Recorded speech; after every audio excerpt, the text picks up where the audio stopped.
You are listening to The Vocal Technologist. Spoken tech for your ears. Welcome. Today we're jumping into the world of global finance. And things are really moving at quite a pace, aren't they? Oh, absolutely. Across the board, traditional banking, digital assets, everything feels like it's accelerating. Right. We've been looking through a whole stack of recent articles and reports. And, well, the goal today is really to pull out the most important shifts. Yeah, the thing's really changing how we handle money, how it moves, Yeah. maybe even how we think about it. Exactly. There's a lot to cover, but hopefully we can make sense of some key trends for you. Let's get into it. Where should we start? Okay, let's kick things off with how these big fintech players are integrating more deeply with traditional finance. It's not just about competing anymore. More like embedding themselves. Precisely. Look at Wise Playout, Yeah. the money transfer service. Right. They're actually applying for a U.S. National Trust Bank charter. Wow, that's significant. Direct access to the Fed's payment systems then. That seems to be the goal. Cut out the intermediaries. And they're not the only ones. Yeah.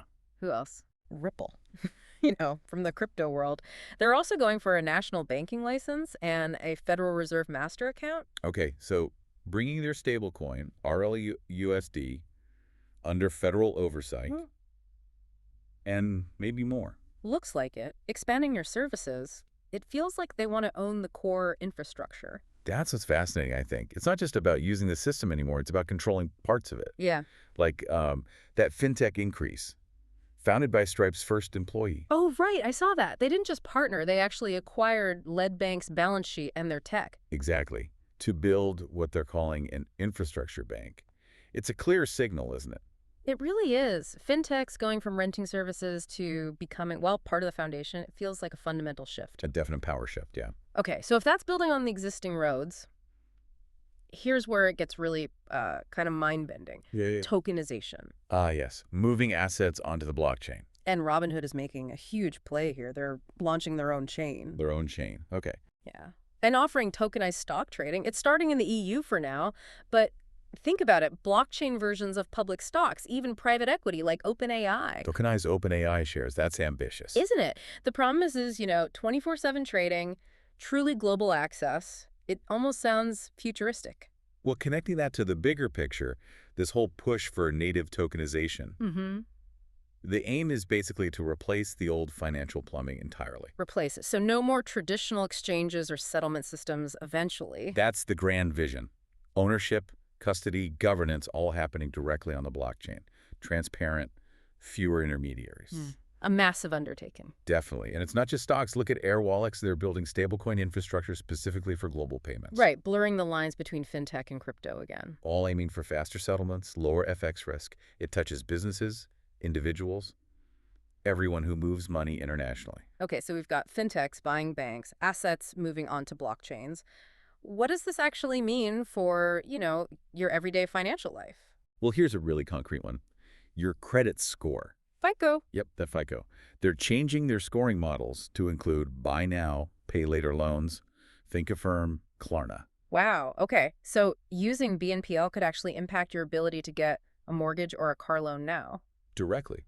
It shows how these newer ways to pay are becoming mainstream and recognized as actual credit. It really could reshape credit access. Yeah, that's a huge change. And are there other examples of finance getting more tailored? Absolutely. Look at Instacart launching a debit card for its shoppers with specific cash back perks. Yeah. Very targeted for the gig economy. Okay. Or halfway across the world, Slice in India just opened the first UPI ATM branch. UPI, that's their massive instant payment system, right? So merging digital payments with physical cash access. And credit access, essentially making it feel as seamless as a digital transaction. It's tailoring finance to local needs and tech adoption. And it's global too, right? I saw Mexican fintech Klarna raise nearly $200 million. $190 million, yeah. Yeah.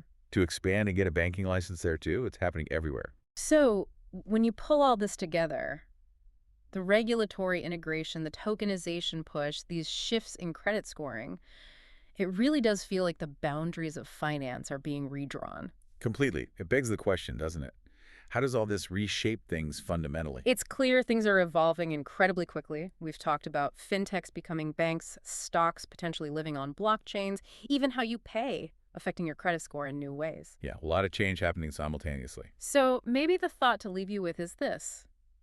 As finance gets more digital, maybe more decentralized, certainly more global, how might that change your own personal relationship with money?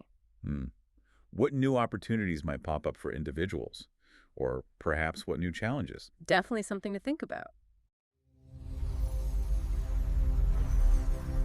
Spoken Tech for your ears.